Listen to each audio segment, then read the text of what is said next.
To get started on the rice stitch, we need to make a foundation chain in any odd number.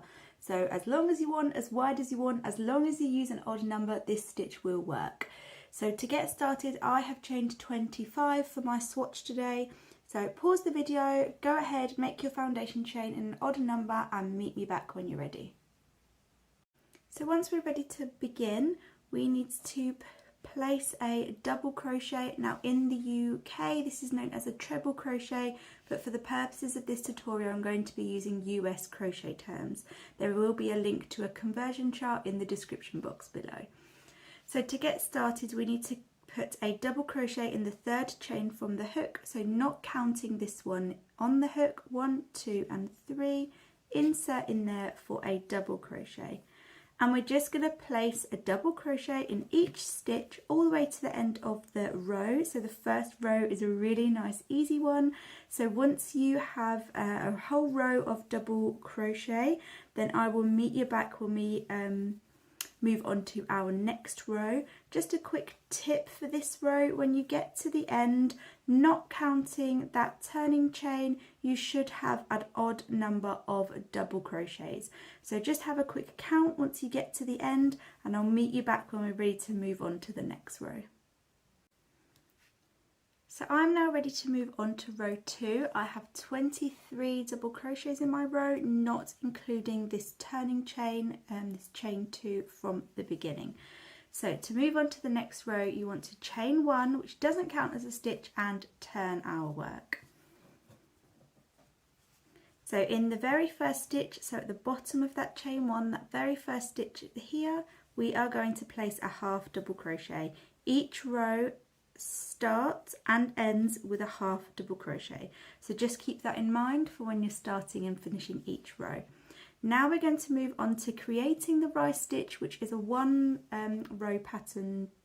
It's one row repeat for this pattern, and we're just going to be doing front post and back post double crochets. This is a really good stitch to practice that front post and back post while creating something really lovely at the same time. So we're going to be working around the posts of our stitches, so around our stitches instead of in these stitches or V's on top. So we're going to begin every row on this one. So this is your first one, we're ignoring that one and we're working on our second one here with a front post double crochet. So we're working from the front of our work. You're going to yarn over, so it's a front post double crochet, yarn over around that post. So put your stitch, your hook behind that post, yarn over, pull through. So you've got 3 loops on the hook, yarn over, pull through 2, yarn over, pull through 2. And that's one front row double crochet. So you're going to alternate your front post and now your back post. So start your double crochet as normal, and then working on the back of your work, you're just going to bring your hook around that next post. So around that post and complete your double crochet. I like to be a bit more slack with my tension when I do a back post double crochet, just because sometimes it can pull it up and make your work a bit tight. So now we've done our back post, we're going to be doing our front post again, so around that post and complete your double crochet. And then we're going to be doing a back post, so yarn over, and you're just going to go in from the back around that post and back out, and then complete your double crochet. And then a front post again, and you're just going to repeat this all the way to the end of the row, where I will meet you back and let you know where to place that half double crochet that we start and end each row with. So one more time for the back post double crochet, so yarn over and insert around that next post from the back of your work. Yarn over, pull through, yarn over, pull through 2, yarn over, pull through 2. And as you can see, that is starting to alternate, so you'll have these grooves in the middle of your front post double crochet. So I'll leave you to work that all the way to the end of the row, and I'll meet you back where we will then look at where we're placing that half double crochet. So once we've completed, or almost completed the end of the row, each row should end on a front post double crochet. So if you have an odd number of stitches, you should end on a front post double crochet. So around that double crochet for a front post. Remember, we don't count this turning chain, so it looks like we've got 2 chains left, but actually we've only got 1 stitch on top because the turning chain isn't counting as a stitch.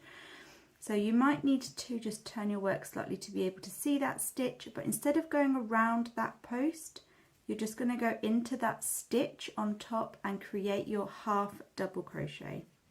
And then you're going to chain 1 and turn your work.